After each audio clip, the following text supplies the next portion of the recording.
Ignites are coming off in pretty impressive fashion. Jace and Sion banned from KT. Expecting that that will be a mid lane Akali, most likely, judging by what these bans are, but maybe just wanting to deny some strong champions into the Urgot, give Roach the best time possible. Tahm-Kench already banned here, 10 seconds to go. Do they just ban the Lee Sin? They could theoretically take it away from Peanut, as it has been his comfort champion to jump back on, if not the Elise. But it's not going to be. It's going to be Life's Alistar taken off the board. Gragas available. Could Yeah. be taken in the same spot that KT took it in game number 1. And flexed in exactly the same way as well. So I do like the Gragas pick. I feel like there's no loss to the pick because you're going to get full information later. It's not been a happy hunting ground for Peanuts so far. Oh, but he's going to do it. Gonna hold on to last pick here for support, as far as we can tell. Yeah, you generally talk about the potential of the Lissandra support, but I'm not sure whether Life's going to do it. Yeah, it's called a ran its course, that one. It's like when you don't tell a joke, you talk about the name of a joke, and then try to get the world's lightest smirk. Like, at the end of the day, that part is over. We're doing it again. Yeah, and they're doing it old school. This is 2018 Summer Week 1. Shen Nocturne every game. Nocturne pulls the trigger every time because Shen's given him the Stand United to follow him up. And this would actually be a Kali top lane. Kingen playing a lot of it in solo queue towards the end of the 2018 season. And if the they do BDD settle on this special. Zoe. But no, okay, 1 second to go. Gangplank going to be locked in. And we've seen this. This was in a Freak of Freaks special. The Vladimir Gangplank get a lot of circles down with a lot of damage in an area. Do you know who KTRolster hate on the enemy team? It's your boy Ruler. Nocturne ult with Shen coming in as well. GP ult as well. And maybe even Kingen teleporting in to also dive bot lane. If you see GP in a lane matchup that's not advantageous, there's not many of those, but say Shen top, for example, GP wins that matchup very hard. In a game like this, it's all about coming down bot lane. Vladimir starts the dive and more damage sent. To keep Ruler accountable, I don't know if Life can get away with Ignite Gragas. Maybe you need heal somewhere, and that will feel really bad, given that Ezreal wants to take the TP. But otherwise, you just try to kill Ezreal as many times as you can. Well, can they actually get through the laning phase before that is the case, is the question, because we saw Life, I mean, his 100% win rate so far on this Gragas, 2-0. He is very, very good, getting solo kills by himself, basically. He needed a Kai'Sa to Killer Instinct and then press Q with only one possible, one of those bolts hitting. It's another game where KT go back to the analysis that worked in spring season last year of, yes, Ruler's good, but Ruler and ColdJJ can't punish in the 2v2 a weak laning phase. Vladimir Shen is really weak in the early game. Fell to a 20-30 CS disadvantage, but to Ruler's credit, that was other problems from other lanes coming to bot lane, giving Vlad kills and an early proto belt, and things fell apart. That won't necessarily happen a second time, and also solo kill potential in the mid lane, probably going to ratchet down as well. Yeah, and a lot more harass potential coming in from the barrels flying out from Life as well. I feel like Ruler and Life will be able to push this advantage a little bit more effectively, other than Life, you know, throwing out the thresh hooks and seeing whether they can start fights that way. Sanguinpool is pretty good at denying that one potentially. Is all right, we've seen the rosters, you've seen what they can do. KT versus Gen.G game 2 right now.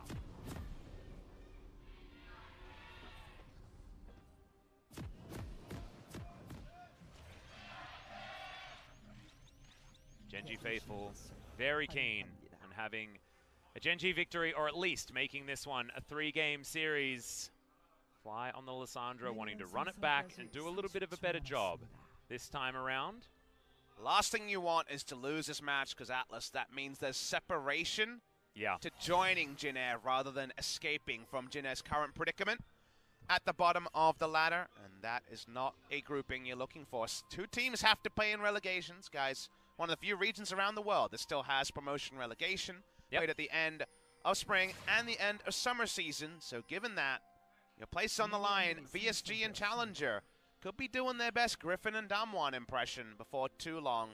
A lot of promotions recently, and the 3 promoted teams around the top 5 in the standings of the last 3 teams promoted.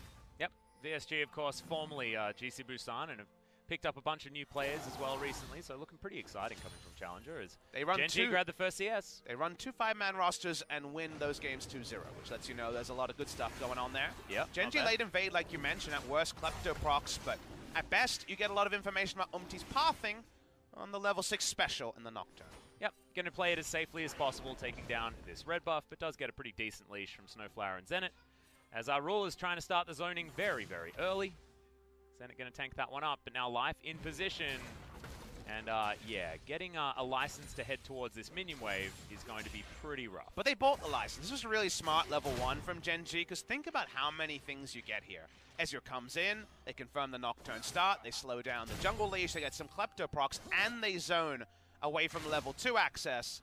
You make an active play like this because you have Ezreal Gragas. If you had something like an Ashe, you can just hit level 2 and use Hawkshot to get that Nocturne information. Get it a bit differently.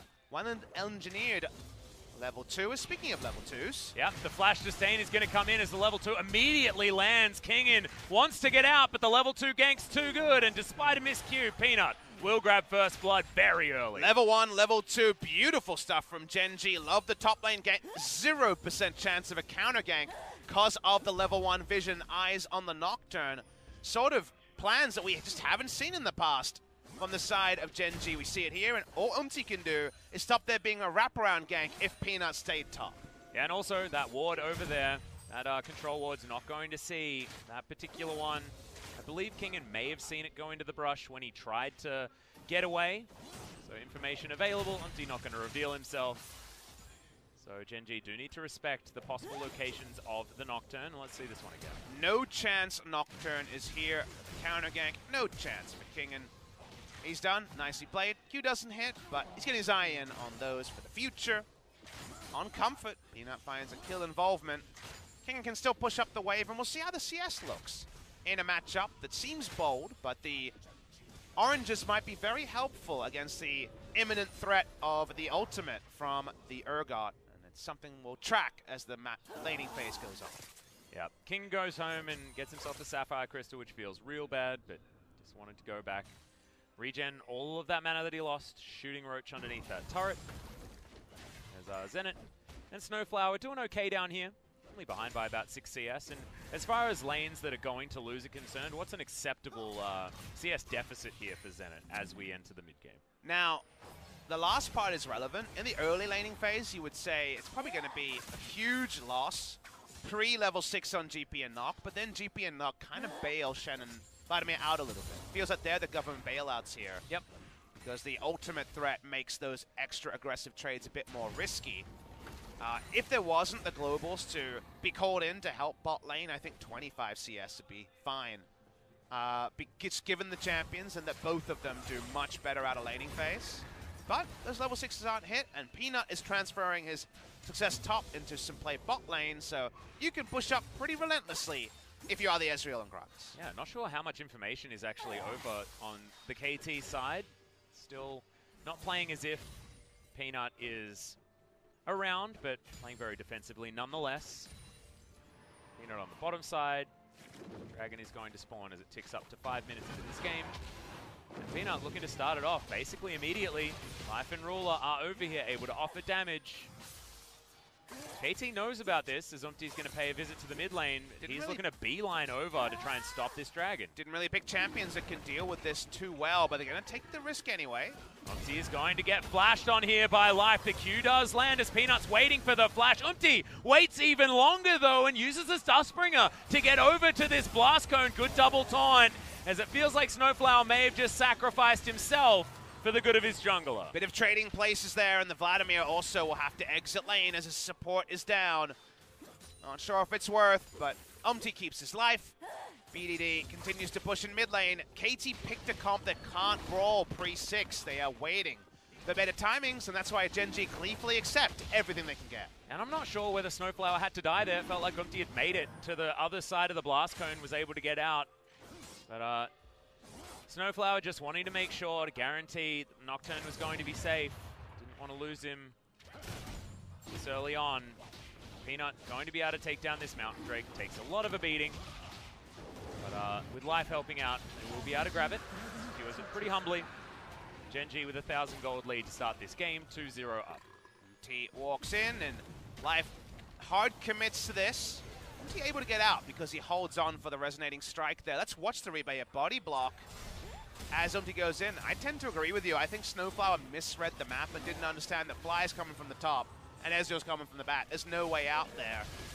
Bit of a polite applause and clapping coming through from the side of Gen.G.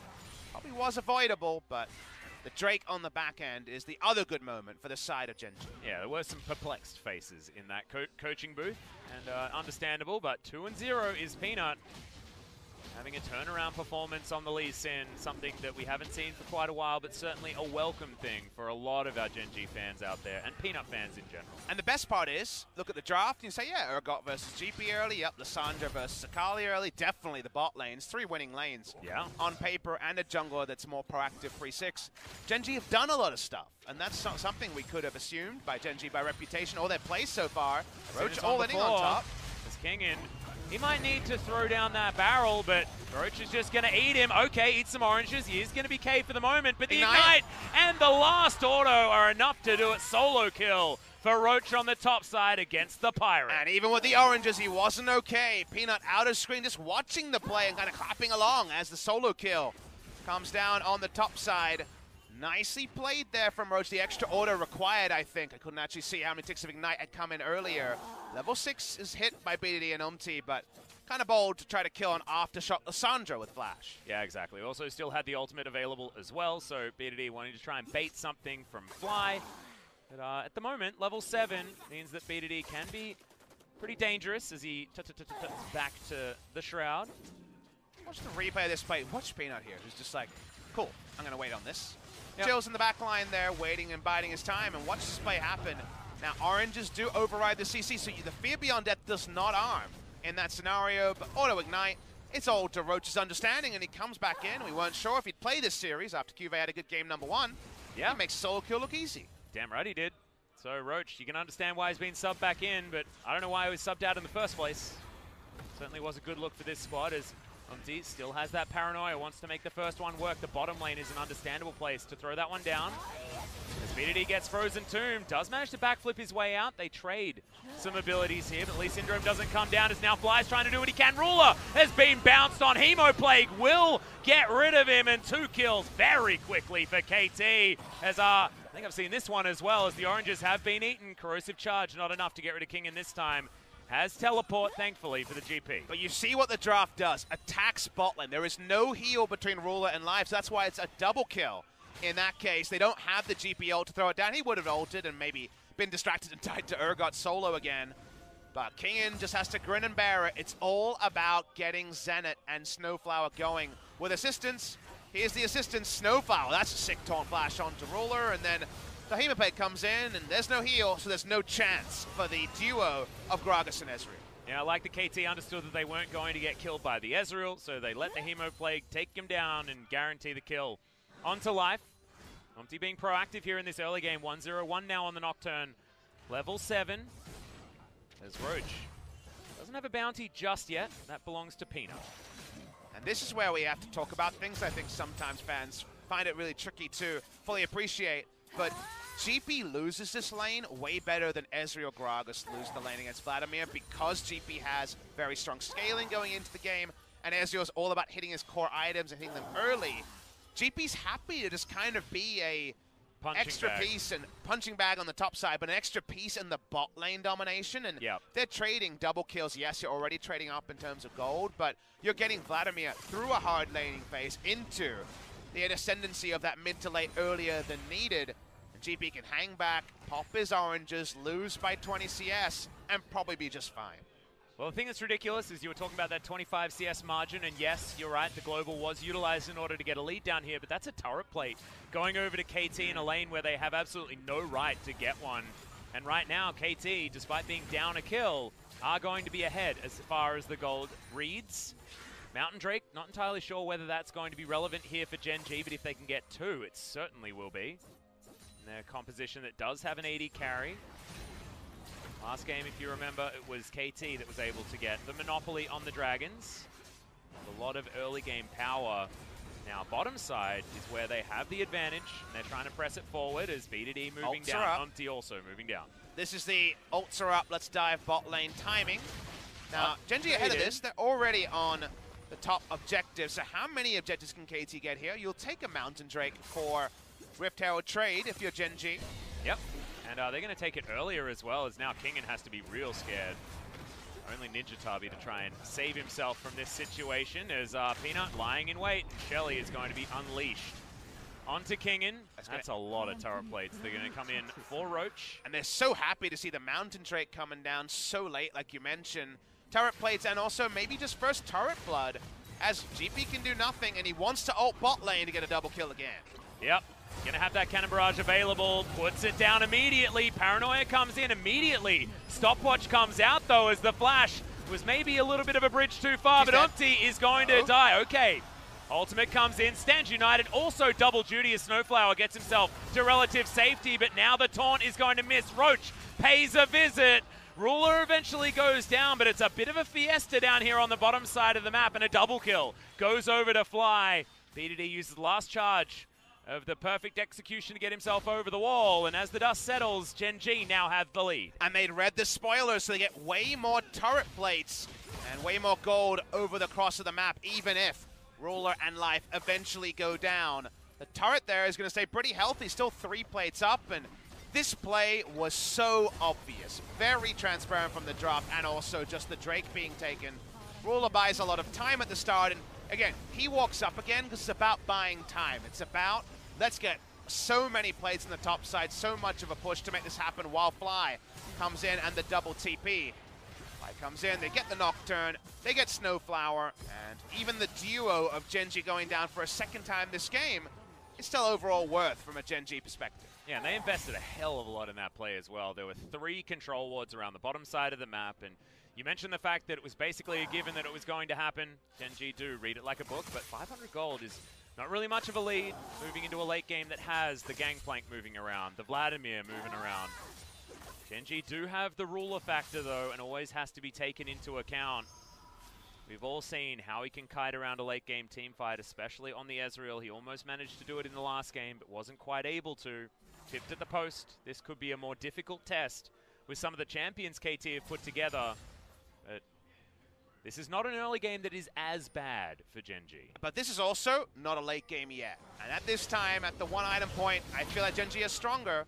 Taking away UmTi. Yeah, is going to use the stopwatch to deny that damage as flashes over the wall. Now he's going to get engaged on as okay. He's getting a whole host of trouble. The Fear Beyond Death comes in, instant cleanse from BDD as he trades the junglers. Roach now just kiting back. Zenit in here as well. Invests the teleport and go 1 for 1. That is bad news because bottom side of the map now, 14 minutes have passed, but that turret is going to take a lot of damage. Yeah, crucially going to give Ruler a lot of gold if he can actually get the turret down in bot side. BDD's ult was wasted in that fight as well. So not the best use there. Haven't got all their ducks in a row like they could in game number 1. Have KTRolster. Ruler so happy. Did not have to deal with Vladimir for a while. Vladimir and Shen re-enter lane. They're not going to take the turret just now, but any breathing room for the bot lane that's been targeted again and again by KT's comp is welcome from the side of Ruler. Yep. Zenit does clean up a lot of these minions though, so that turret damage is not going to be as much of a big deal as we have a look at this one again.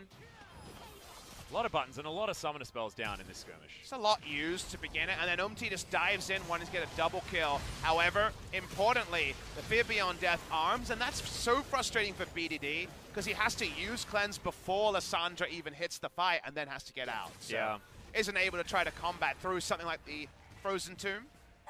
Well, Gunblade is now completed here for BDD. Has a Blasting Wand to augment it and some Merc Treads to keep himself out of that CC. Cannon Barrage is here to try and deter Gen.G from clearing out this minion wave, and he clears the remainder.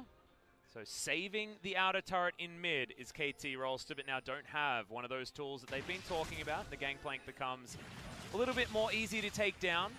By the end of summer, these GP drafts weren't working because one of those things goes away and things fall apart. Speaking of falling apart. Yep, Stand United is going to be there, but he just dies way too quickly. UmTi fighting off more than he can chew yet again. Exhaust immediately down onto Kingen, who eats some oranges, and BDD dives forward, has the Shroud down, but it's a 2 versus 3. And I don't know why KT are even trying to go for it. BDD creating some distance. It's a cute play, but it's definitely not a good one. Coordination from behind, falling apart a little bit. Again, look at the nameplates here. Kingen and UmTi making their LCK debuts. In many ways, King played a couple of games, but largely it's going to be a different configuration as a 5 for KTRolster, and from behind, those dominoes one by one falling. SnowFlower's just happy that the ultimate didn't continue, otherwise it would have been his death as well when the Shen arrives late. BD trying to spare blushes, but we watch the replay here. Nice assertive move. UmTi walks up, and I think this has been the one thing that he's been guilty of the most on his career is from behind, he can be on the wrong side of the map, or on the weak side of the map, and be taken down. No business being there alone. He's taken down, Kingen also. Problem spreads to him, and BDD may not die, but he has to use his ult to make his escape. Yeah, thankfully for Kingen, he holds on to his flash. UmTi also has his, so not going to be wasting summoner spells necessarily, but wasting their lives is definitely a worse thing. Point I wanted to get to earlier is that one item Power Spike, to me, is only better on BDD than his lane opponent. Everyone else is stronger earlier in the game, and those items are coming in soon. Triforce will be done. 2-item Urgot is not going to die and takes no threat in the side lane from the GP. And GP and Vlad are both thinking about lustfully 4 items, and that may never happen. Gen.G should rule the roost on basically everything they want to fight for.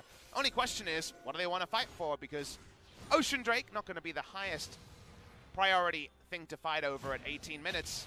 Baron hasn't spawned yet. Gen.G starting every objective off spawn, and so far I've liked their objective play in game number 2. Yeah, and UmTi knows that this is the Ocean Drake going down, but there's just absolutely nothing he can do about it. Ocean Drake more of a cycling Drake, but the next one also going to be an Ocean. Powering up the Elder possibilities here are Gen.G. As BDD just jumps back into his Shroud after clearing out the minion wave, something that Akali's are going to do. Clean's still up on the Akali. Yeah, comfortable. Does his thing. Laning phase extending in bot lane amusingly actually suits Zenit and SnowFlower because they can just try to recreate what we usually talk about as a 7 to 12 minute play of the Nocturne GP and friends diving bot lane. Because there's still a turret bot lane, Ruler is more likely to actually be in proximity of Vladimir and Shen. And to me, that's the only thing that KT can do proactively, where things can't just be turned around by an Urgot or Lissandra reliably, as during that Nocturne ultimate, cannot actually complete the TP. That's true. Well, BDD is going to switch. He's heading down towards the bottom side of the map. The 1-3-1 is enacted, but not necessarily having priority in these lanes against their opponents means that KT does have to be very careful. Fly's scoreline looks good, but the farm is not quite there in comparison to BDD. And like you say, BDD's first item spike, very strong with the Gunblade in hand. Zenit is going for the New Age Noggery build, which is Kindle Gem, Fiendish Codex, finish the Proto Belt, then spill a Death Cap and Sorcerer's Shoes, go full damage because you're already at 45% CDR. Yeah. You're about 41% at level 12, and then you're just waiting for the scaling CDR on your rune. Yep. Feels Base pretty good. stats. Only have to invest into 10% yourself as BDD walks on forward. Oh. And we've got another pause. Wonder how, whether it was BDD or whether it was somebody else. Interesting. No insight into this one yet, guys. We don't even have the camera zoom out to know who the offending party is on setting up this pause. Yep. But we are going to at least have some pretty cool zooms of Akali wandering forwards as same issue comes in. So, unfortunately, UmTi might need to invest in a new mouse. Okay, so it seems like it's a reproducible issue with the mice here from UmTi. Unfortunate. Yep. One of the quirks of professional gaming, the equipment issues. And I didn't recognize his mouse either, so a lot of different brands over here in Korea, but this one I don't know too much about. So if you want to map a mouse issue to an equivalent thing happening in, say, a football match, would it be your cleats? Yeah, would that be a shoe issue? Maybe it's a shoe issue. You know, like your cleats, you're starting to slip, you know, one of the cleats comes out, you don't have that same sticking power on the grass. I get that. Yep. It's less easy to pause the game, as I guess you just blow a whistle if you're the referee. You don't have much agency as the player yourself. Sometimes as a caster, I wish I could blow a whistle, but no, this is out of order. Please stop. I would have been blowing the whistle pretty hard when I saw the AP Jarvan support. Yes, yes. We, in fact, I think were. And then the Baron steal with the new Ezreal ultimate. Yep. My problem is the Jarvan support happened twice. That was when I would have blown the whistle. I mean, I'm giving Spirit 1 each time, but unfortunately he won. And then, like, you can't tell him that it wasn't anything to do with him picking the Jarvan support, and it was everything to do with everything else. And You can't really do it when he just says, no, I won, and I did okay in lane. It's 2-0, just like Teemo. Both of them very viable in the LCK. Well, at least Teemo, we haven't seen him again. I haven't seen him so far in 2019. He's going to zoom in on Roach. 3-0-3 on the Urgot, showing that Gen.G can have an early game to be proud of. Roach has done his job. At the end of the day, if someone picks GP into your Urgot, should be pretty good news for you, and the level 2 gang kind of condemned GP away from just farming. But still, a lot of different options here. Lee Sin fan there, Peanut fan, as per usual. Feels like we can scan over almost anyone, and they're holding up a I really like Peanut sign. Peanut himself had an interview talking about how he's becoming aware that people are, whispering louder and louder about his issues in performance so far in the 2019 season. Sort of thing where I'm sure he's got two eyes on scrims and gameplay, and he knows things are struggling, but of course there's that groundswell of both appreciation when you do well and a negativity when things go away from you. There's a lot of people that feel positive towards him, but also a lot of people that are pretty harsh on the old Peanut. I mean, he entered 2019, definitely second most popular player in the LCK. Faker, of course, his fame is international, but Peanuts is as well. There is one of our fans from Chile. Wow. Welcome to Korea. Hope you're enjoying Lowell Park there. On behalf of Korea, you're welcome.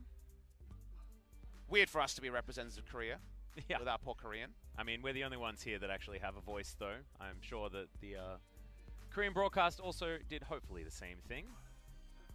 International flavor about a lot of these teams. KT, of course. A lot of international fans. Gen.G, formerly Samsung Galaxy.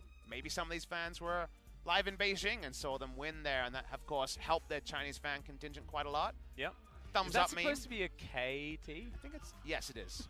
It's kind of a thumbs up. I thought that was a Linderung thing. Yeah, I know. That's if my hands looked like that, if you could just drive me to the hospital, that'd be really cool. Because that thumb looked like it was definitely round the wrong way. I'm always distracted by your hair, Atlas. I never get to your thumbs. Thank you very much. I don't get distracted by your hair, but I only make it to your beard. So I also... I'm not distracted by your thumbs either. I was having some issues growing it up top, so just let it flow down here. Yeah, dude. You're just doing the upside down head maneuver. Perfect. Now I don't want to see that Photoshop.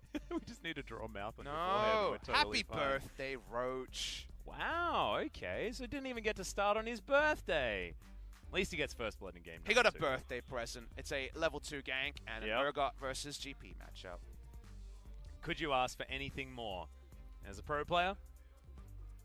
Gen.G fans happy to pick up the cheerful so they can skillfully avoid. Yeah, see, this is the pro play when it comes to avoiding the eye contact with the camera. Not sure what the Is that I think that's some cushioning on the chair there. Cool. Yeah, is that a Roach specific maneuver? As we got the countdown. I'm not going to count it down this time. At this point, we've got BDD looking for Fly as he gets out with the claw, and the paranoia is going to follow up. Not a lot of options here for Fly as the teleports are coming in. Oh, that's a really good Zhonya's to come forward as Fly eventually falls, but do Gen.G have enough to offer back? It's another stopwatch as that goes wide from life. Doesn't get the casket, and Roach is going to fall as well. A kill going to Kingen is precisely what he wanted, and KT are back in the game. And BDD play that oh so well. He really min-maxed every bit of damage from the Akali. They get the 2 kills. They stop Ruler from answering with a turret in the mid lane. That's just a straight trade up from KT. Yeah. BDD, my goodness. When he started it off, I was like, Lysandra is going to be a difficult target, but follows the claw, finishes the fight. And KT now just playing underneath this turret. Akali not going to be able to do that for that much longer, so BDD just making the most of it. We don't have a match week next week, so we don't know how many more weeks of 9.2 action we'll have. Yeah. So enjoy or grimace at that to your heart's content. BD backs away. He'll keep pushing waves, and somehow, when I don't count down for that countdown, we have way more action. Exactly. Here we are. Right. Thank Snapping you very back much. to live. Holds on to everything, of course. Ready for the glacial path. Just so good here about getting his damage out. No wasted moments on the Akali. Cleans up the Lysandra. Turns on to Roach as well. Not often do you get all your ease in for damage. BD able to do that. They clean up. And like you say, welcome for Kingen, who, after the laning phase, could have been out of this game for quite a while. And actually, unbeknownst to us, he's actually just been distracting and picked up a pretty big CS lead. Yeah, we're having a look at this. Like, you can see that's the view out looking at some islands on the shore. But is that the mainland on the end there as KT wanting to hold on to this gold lead now. Atlas, both KT and Gen.G just want to rejoin the mainland. They're marooned with Jin Air, and it's not the island you want to be on right now. Well, I think that reference is actually perfect, because what does the gold graph look like if you can't get any consistency? There ain't no mainland. Ruler wishes he was back there. Wish he had that kind of minion as well. Yeah, I know. I wasn't going to mention it. What a Trinity Force Ezreal this week against the Vladimir Akali. You tend to understand it. Yep. Extra health, probably more useful than the armor against Nocturne GP, but that's a lot of damage, so you're kind of screwed either way. When asked about it, a lot of our Korean players just like the extra damage Kingen's that you have available. Kingen's just going to see his death at the moment. Wants to find a Cannon Barrage, does put it down. His life is a support, remember, but does get the body slam in there. Sterak's Gauge was completed. He's surviving for so damn long, but not long enough. The SnowFlower was delivered, even though the Fear Beyond Death had started. What does 4 people diving one person without a minion wave do right now? When it comes to tempo, KT continue to push up. It's just a kill to the side of Gen.G, no more. Yeah, we've got Life heading back home. Should make it towards helping Ruler here in the mid lane, but is it going to be before or after? This turret goes down, SnowFlower eventually rejoins. Roach not going to get here early enough. And Zenit just going to take that tower down. So tower in trade for the Pirate on the top lane isn't too bad. 30 CS still is going to be the lead here for the GP, who's just going to keep stacking on that money. Problem I see, though, Atlas, they lose mid lane turret. It was already low. They actually lose some damage on inner turret bot, and they lose positioning on the Drake that's about to spawn. That's a lot of map position lost for what ends up being a really extended kill on a no-flash GP. They have to actually invest Peanut's kick as well, because the Shen ultimate coming through does extend the fight. They back off SnowFlower, they can't chase for him, and there's a confirmation that KT do pick up the Ocean Drake, not the highest priority Drake, but something to relieve some pressure from the Elder Dragon spawn. Yeah, exactly, and that's going to even out the Drakes. Gen.G, of course, picking up one of each as well. I can see what the next one is going to be. Mountain once again. So a little bit more high priority for both of these squads wanting to augment their first with a second. This tower going to be still taking down. That pesky caster creep lasting for a little bit longer than they should, but explosive cast now on cooldown. Zenit trading it for a Sanguine Pool feels good as the Vladimir. Pretty strong frontliners here with Urgot and Lee Sin, so they're going to poke around Baron. This is all about the visual effects here. They're trying to bait. Face check from KT. They actually get no interest from KTRolster. They don't have... KT like, it's Gen.G, as if they've started the Baron before 50 minutes. KT have the ability to check with Cannon Barrage. Should soon be off cooldown. One blue trinket on the Vladimir, who's currently parked in the mid lane. Yep, wandering on over. They do wander over that ward. SnowFlower unfortunately activates a little bit too late. Kali already with an 850 gold bounty because 301 and the farm advantage over his lane opponent. Also 8 flies bounty as well. That one in that column happened after the 3 and the 2.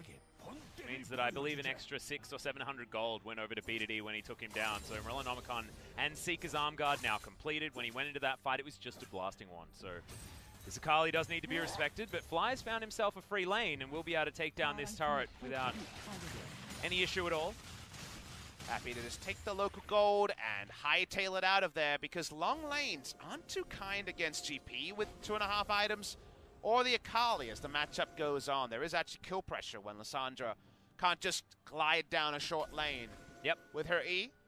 And the stun can also just interrupt the glacial path if it's timed correctly on the first part of the Akali dash. Well, Akali, I mean, it just has way more ability to chase her down as well, you could imagine. So gets the extra movement speed from the Shroud, can just backflip after her, can use the ult, like you say, both times in order to chase the Liss. And if you do 1-3-1, level 2 Shen ultimate is enacted, and we will see Shen potentially on the offensive provide more than it did on the defensive for the GP previously. Yeah, if you want to think about a Shen composition, it's more like a 2-3-2. If you're going to go for any fights in the side lanes. But Atlas, that adds up to 7. That's what I mean. I know. Shen's everywhere. Such as support Shen, and why, after seeing the reintroduction from Joker, people are bringing it back, because if you can get away with it, definitely feel like you've picked a winner, and he's actually got a level lead on life. If that equals 7 Papa Smoothie, does that mean that Ruler is 1v11? I don't want to talk about that. Oh, okay. I think it would be... Wait, I don't want to think about that. Yeah, don't. But he's going to get tagged. But not going to be taking that particular Q is Peanut. Going to be trading some harassment here as we're vying for vision around the Baron. Gen.G certainly having priority there. Is okay, Zenit flashes forward, looks for the Hemo, lands it onto Ruler, but he's not going to die from that. Damn, it was very close. Yep. Level 16 had a hit. Zenit would have just taken him down, and now they know that Ruler has to go back, but teleport is available. And Zenit has no flash, no ult. So actually the Baron turn that usually would happen when the enemy AD carry is chunked out isn't going to be possible. It's going to be a bit of Baron vision clearing. Are at least able to get themselves into the pit and do take that one down. It's not going to be used to get SnowFlower over the wall, and a blue buff going to be taken here for UmTi. That Sonic Wave was very close. Would have done the 85 damage, but thankfully UmTi had the auto attack available. And now Zenit, with no flash, might be the target here for Gen.G. Blue buff not really craved by anyone. SnowFlower. Yep, he's going to get exhausted as he dives all the way forward. No Hemo Plague available, remember. There's KT looking for this fight. Cannon Barrage doing so much work. It's incredibly high value. BDD finds his way forward. Terrify onto Roach, but the Perch is there, with the shield. Now Life trying to kite BDD back. He will be going down as the afterthought kill comes in with the Mystic Shot, but Kingen dies as well. And now we got low health bars. One Mystic Shot each will be the deaths of all of KT, and Ruler says, nope, that's not what we want. Let's get a Baron. Well played, Gen.G. That's the cost of doing business. If you flash so aggressively as the Vladimir, you can't have the same impact in a team fight. Zoned away was BDD, chasing so long to kill an Urgot. Urgot can TP back, and they want Baron. I think they're going to get it. Yep, that's true. Fly moving on over as well to augment the damage, but there's a ward in that top side, so theoretically, some sort of flank could have come in, but Zenit not going to opt in for it. Teleport does eventually come down, but it is way too late. Zenit by himself into 4 people, sheepishly walks away. Bit of the walk of shame, like you say, at the end there from Zenit. TP down. Watch the replay. Zenit's so far up the lane when they don't have any vision. Exhaust actually relevant because it means he can't get to the turret as safely. Really nice mechanics from Peanut on the kick. And then as you dive in, consider the team fight from here. You think BDD can clean this up? He actually takes a long time to go Urgot, and in the front line, fly up. The taunt goes down, self-ults, and SnowFlower, Kingen, and UmTi milling around while Ruler, for the first time the entire series, feels like he has a front line to fight front to back in. Got the exit kill on the GP as well. Things coming up, Gen.G, things coming up. 3-game series. Damn right they are. This game's still extraordinarily even, but a Mountain Drake going to come in for Gen.G as they pick up a Baron, and these towers are going to fall like they're made of cards. The GP, you can see why the investment in the late game is certainly there, but wasn't able to win out the fight. You saw the low health bars on both teams, but the parlay on the barrel was just a second too early. Kingen didn't get the explosion or the slows or his life. Gen.G should not be perturbed by GP Swiftbush, and they have a very strong team when it comes to Siege. They can threaten dive, and they have the Baron. KT have almost no answers to Siege other than all in. And you do not want to be all-inning, as we don't want there to be a pause. Neither does the Observer. He's having fun. We want UmTi to be able to use his mouse, Papa Smithy. That's what we want. As you can see him, he's on your screen. I think everyone knows who the culprit is, as UmTi finally is just going to change the mouse, which I thought might be a good strategy to begin with. But we know that a lot of players very, very attached to their peripherals. I am certainly one of them. I don't change very readily. I don't know how many of our viewers at home have this to actually discuss, but of course, given the PC bang culture, there is a lot of not just using your home configuration, and I know how much it sucks to move away from my sturdy mouse of choice. I'm a Death Adder man, and I just, whenever I go to a PC bang, I try to find the Death Adder PC, and not always there. I've never really seen one, as I used to also be a Death Adder man for a very long time. From what I understand, players should have backup peripherals of their own, but given the fact that it hadn't swapped out earlier, I'm not sure what the reality is here. I could see it.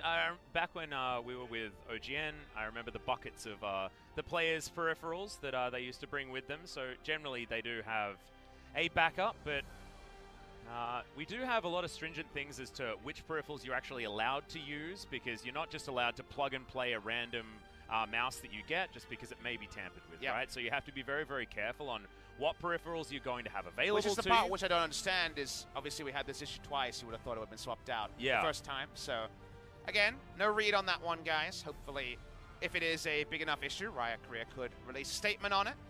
It might have been that we didn't have exactly the same brand of mouse or something for UmTi to utilize, and UmTi wanted to make sure that he had the right weight and all that sort of stuff on his mouse, and I could understand that, I guess. If you want to be particular about it, you know, there is the old saying of a poor craftsman blames his tools, but we've all been guilty of it. If you get a new mouse. Peanut, just buying some time. We're all buying some time. Hopefully this should be a short issue. We hear good news on this being a pretty fast turnaround to return to game number 2. A game where Gen.G fans are feeling very excited on a potential fight back. KT, of course, made things happen in the early game, but not as much this time around, and Gen.G actually were able to fight back as this game will be resumed. UmTi, you know, was looking for that paranoia. Thank you, Observer, just to give my mind a bit of a refresher. It wasn't that long on the pause. As the inner turret does go down, KT don't go for anything. There should be a very high value Baron because KT only have all in to dissuade this GP ult to maybe zone away from one minion wave. Here we go. But they do have Fly on the top side of the map, so he has to teleport to get his way down here. Sonic Wave is going to miss. Zenit, Tides of Blood, just to try and clear out these minions. UmTi from this side, we've started it here as SnowFlower goes in. BDD diving on forward, the Emo Plague is going to get rid of Peanut, but can they get more? Yes, they can! As BDD, the lord of the backline, and the follow-up from UmTi is huge. Fly is eradicated, and that's the ace for KTRolster. You said they're all in. Well, they bloody well all in. Whoa, they actually did it out of nowhere. It didn't seem possible. Fly went to answer a minion wave, and in the meantime, they kill them all, and now they're going to try and just push up, get at least an inhibitor, and just chase on the win. Yeah, potentially just win the game here, and that's also just put such a massive influx of gold into this KTRolster squad. They will augment it with some of these turret takes, and they'll break the base first against the team that theoretically would have had a minute left on the Baron. All right, how far are we going, KTRolster? Is it just game over right now? It seems so unlikely, life already on the Rift. Try to interrupt, and respawn's coming in. You can take a breath. Let's get that replay, because I think Gen.G had a really good scenario there, and they found a way to mess it up. They really botched it, Puppy. You're exactly right. We are going to see it relatively soon, as Peanut now has the GA. Would have liked that a little bit earlier, as you can see. So Peanut's trying to poke with Q. Weird as that sounds, just dies instantly. So it's a 4v3 to open this one, because Peanut's health bar was wasted. Let's watch the dive in the backline. Nocturne comes in and just basically instant death. On the Ezreal, might have been a barrel there that I missed, and they chase on further kills. This was a lot easier. The Lee Sin's supposed to be peeling away one of the people running at the good old ruler siege, and now the siege doesn't matter, and all our analysis sounds real silly. Well, I mean, that's what a teamfight looks like when Zenit has Hemo Plague available, as opposed to when he doesn't have it available. It wasn't a team fight. The damn Lissandra was top lane, and then Lee Sin gave open his life as a lynch party on 3 people. Right, yeah, okay, I guess that is theoretically the case, as Fly did try and get amongst it, but... Here's what I'll say. Yeah. Enemy team, the GP's pushing up, you know, huffing and puffing on an inner turret that you don't really care about when your team has Siege, Dive, and you can't TP during Nocturne Ultimate. So why did Fly go top lane? You're the analyst, Papa Smithy. I'm sorry, but you're the one that is faced with the terrible task of figuring out the mindset involved in wanting to go into poke with a Sonic Wave in order to try and get an engagement happening when there are perfect counters to the answers of your engage. It's a tough one. It is definitely a mind bender. And we've got 1:30 until the Baron is on the Rift yet again. KT once again at a position where they want to get a Baron in order to be able to make a siege, and they've broken open the base in the mid lane already. Just want to get it to try and augment the chances that they have, and what looked like a 3-game series eventuality is starting to drift further and further towards a 4-game day. You say starting to drift. I feel like perhaps you could be a bit more on point, sharp with your analogies there. No, that's your job, mate. That's your job, mate. Yeah. This is straight off a cliff by Gen.G. We saw the gold graph, and I feel like the cliff is definitely going to be there, Papa. They bought, like, mountainside prime real estate, and then, I don't know, dropped their keys off the mountain? That seems to be what happened in this game, because it seems like BDD has the keys to some harassment on the sidelines. They thought it was a key to a boat, Papa Smithy. That's the thing. So they get into the water, and then unfortunately, it's the Maserati on the other side. Well, Rich man's talk for, unfortunately, an 8th versus 9th game.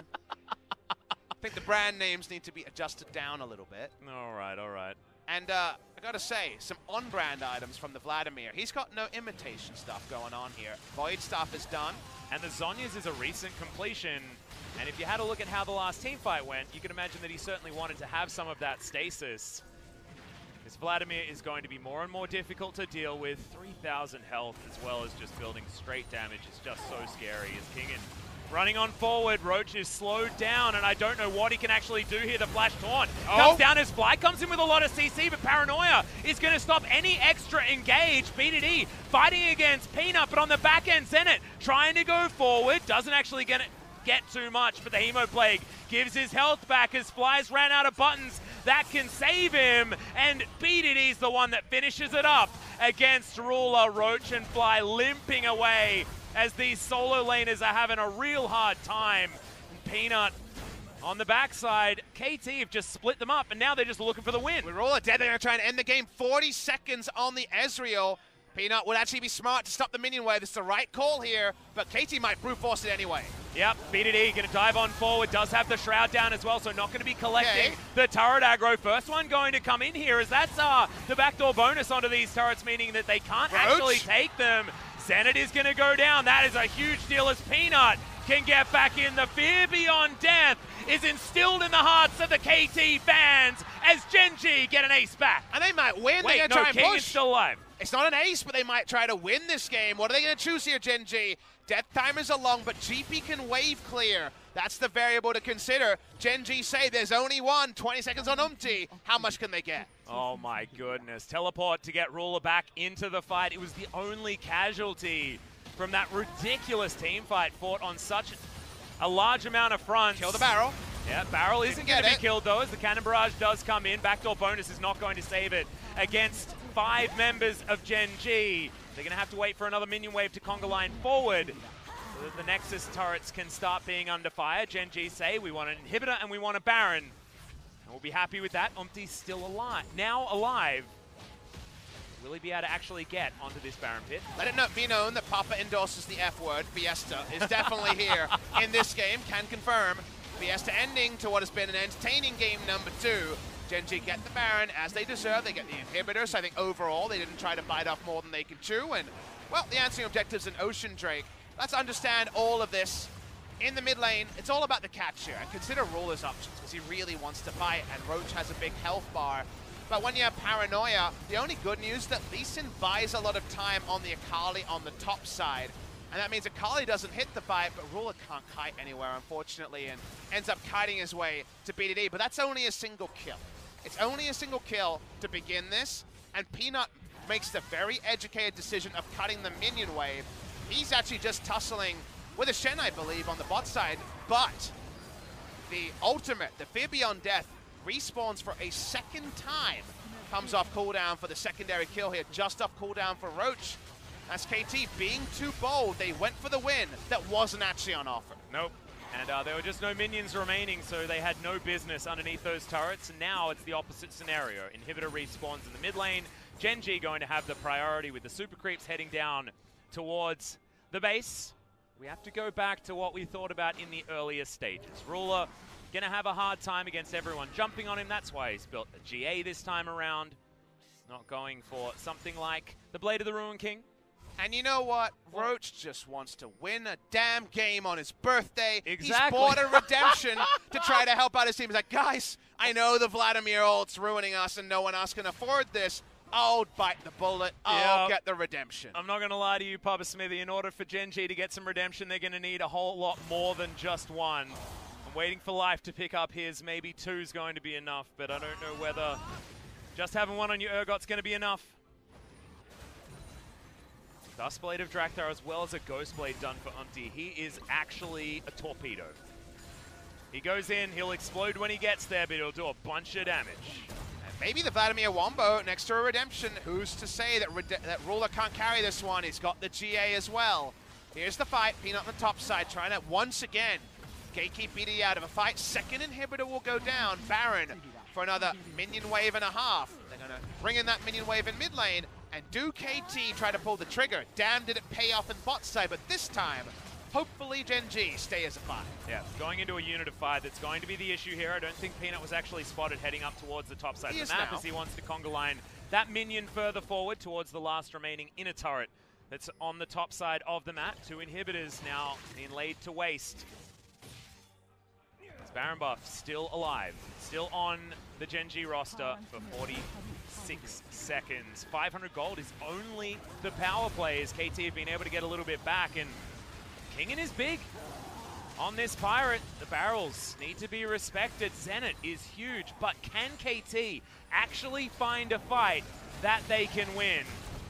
We have an idea of what it looks like, but we also know that Gen.G have a lot of ways to pull the trigger themselves. And it won't be like the previous one where it was effectively a 5v3 as TP couldn't come in and Lee Sin was caught poking with Q. That won't happen again. We're staying on the same screen for the likes of Gen.G. Right now, Lee Sin is split away, but of course a lot closer than the previous situation. They're trying to bring the minion wave from mid to try to help with this. Wow, SnowFlower diving on forward fly is going to instantly explode, but no, able to get the ult off just in time. Backline Ruler fighting against everyone as BDD. Can he actually do it? I think the answer might be no, as the Zhonya's has to be utilized. KT have picked up one fly. Fell, but BDD is going to go down as well. And see you later, Nocturne. UmTi also in the death chamber. Zenit is still alive, but super creeps are knocking on the front door of KT. And do they have enough to repel the 3-man, now 4-man siege as the teleport comes in? Urgot coming back. They got good wave clear here, so the game won't end, but 3 inhibitors will go down. At minimum. They're going to try for more anyway. They come in, Kingen and Zenit. Yeah, that's going to be the taunt onto Roach, trying to find it underneath this turret. Didn't work for KT. Can it work for Gen.G? So far, not so much as Ruler. A lot of DPS on the backline, and now Zenit finds himself without that many cooldowns. That's a GA onto Peanut, so this time is not going to be able to find the battle that he wants. But the Spirit's Refuge is not enough, and instantly it's a double for Ruler and now Kingen. He felt this in lane, and he's feeling it at the very end of the game. Gangplank against the world. Wave clear is dead. Akali up in 2 seconds. I think Gen.G's got this. Yep, these Nexus turrets are not going to last very long at all as Kingen's able to flash to get himself out. There's the Nocturne ultimate, but the Nexus is the target, and Gen.G make this a 3-game series. Gen.G just about stick the landing, but man, the weather report was crazy. Sunny days into thunder, into all sorts of shenanigans. The new faithful of Gen.G do get to see their Chargers win a game, but only a single one, Atlas, and it shows that at the bottom of the table, things are much closer than at the top. Yep, and it turns out those keys, they weren't for a boat, they were a submarine. As Gen.G, they jump off the cliff, they just dive down a little bit longer, and they have the opportunity that they were looking for. That was